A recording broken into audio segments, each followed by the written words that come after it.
Today we are reading Genesis chapter 19.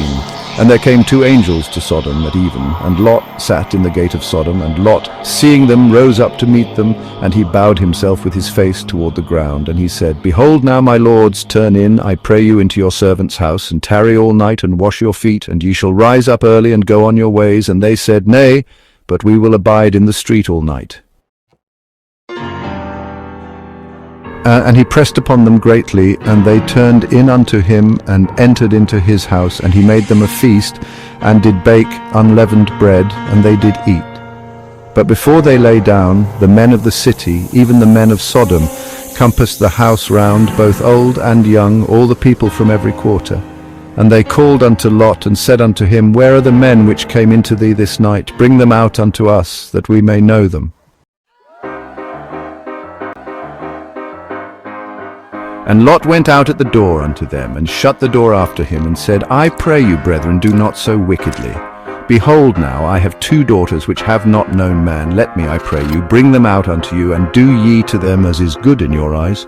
Only unto these men do nothing, for therefore came they under the shadow of my roof. And they said, Stand back. And they said again, This one fellow came in to sojourn, and he will needs be a judge.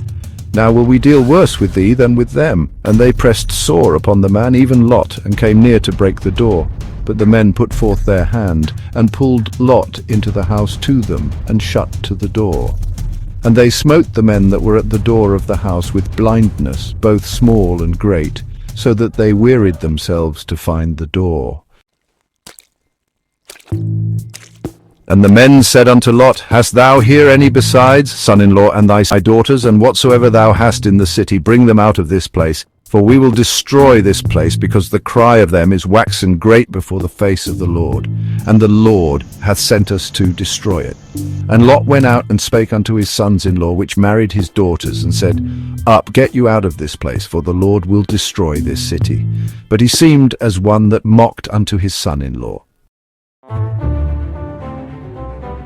And when the morning arose, then the angels hastened Lot, saying, Arise, take thy wife and thy two daughters which are here, lest thou be consumed in the iniquity of the city. And while he lingered, the men laid hold upon his hand, and upon the hand of his wife, and upon the hand of his two daughters, the Lord being merciful unto him. And they brought him forth, and set him without the city. And it came to pass, when they had brought them forth abroad, that he said, Escape for thy life, look not behind thee, neither stay thou in all the plain. Escape to the mountain, lest thou be consumed. And Lot said unto them, O, not so, my lord. Behold, now thy servant hath found grace in thy sight, and thou hast magnified thy mercy, which thou hast showed unto me in saving my life. And I cannot escape to the mountain, lest some evil take me, and I die. Behold, now this city is near to flee unto, and it is a little one. O let me escape thither, is it not a little one? And my soul shall live. And he said unto him, See, I have accepted thee concerning this thing also, that I will not overthrow this city for the which thou hast spoken. Haste thee, escape thither, for I cannot do anything till thou become thither. Therefore the name of the city was called Zoar. The sun was risen upon the earth when Lot entered into Zoar. Then the Lord rained upon Sodom and upon Gomorrah brimstone and fire from the Lord out of heaven. And he overthrew those cities and all the plain and all the inhabitants of the cities and that which grew upon the ground. But his wife looked back from behind him, and she became a pillar of salt.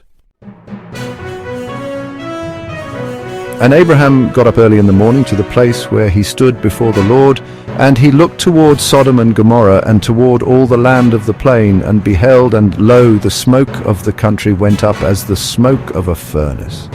And it came to pass, when God destroyed the cities of the plain, that God remembered Abraham, and sent Lot out of the midst of the overthrow, when he overthrew the cities in the which Lot dwelt.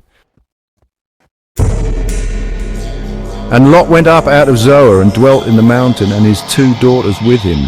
For he feared to dwell in Zoar, and he dwelt in a cave, he and his two daughters. And the firstborn said unto the younger, Our father is old, and there is a man in the earth to come in unto us after the manner of all the earth. Come, let us make our father drink wine. and we will lie with him, that we may preserve seed of our father. And they made their father drink wine that night, and the firstborn went in and lay with her father, and he perceived not when she lay down, nor when she arose. And it came to pass on the morrow that the firstborn said unto the younger, Behold, I lay yesternight with my father, let us make him drink wine this night also, and go thou in, and lie with him, that we may preserve seed of our father. And they made their father drink wine that night also, and the younger arose and lay with him. And he perceived not when she lay down, nor when she arose. Thus were both the daughters of Lot with a child by their father. And the firstborn bears a son, and called his name Moab, the same is the father of the Moabites unto this day. And the younger, she also bare a son, and called his name Benammi, the same is the father of the children of Ammon unto this day. Two key lessons from Genesis chapter 19. 1. God's mercy and judgment. Despite the wickedness of Sodom and Gomorrah, God showed mercy by rescuing Lot and his family before the destruction. This highlights that God is both just and merciful. He punishes sin but provides a way of escape for the righteous and those under his grace. 2. Obedience without hesitation. Lot's wife looked back despite being warned not to, and was turned into a pillar of salt. This teaches the importance of immediate and complete obedience to God's commands. Looking back or holding on to the past can lead to loss and judgment. Thanks for taking time to go through the Word of God and listen. May God bless you as you plan to go through the Bible from Genesis to Revelation. The Word of God and its application in our life is very essential for a fulfilled life, both in day-to-day things and our spiritual lives. Please subscribe so that you can be alerted for the next Bible chapter.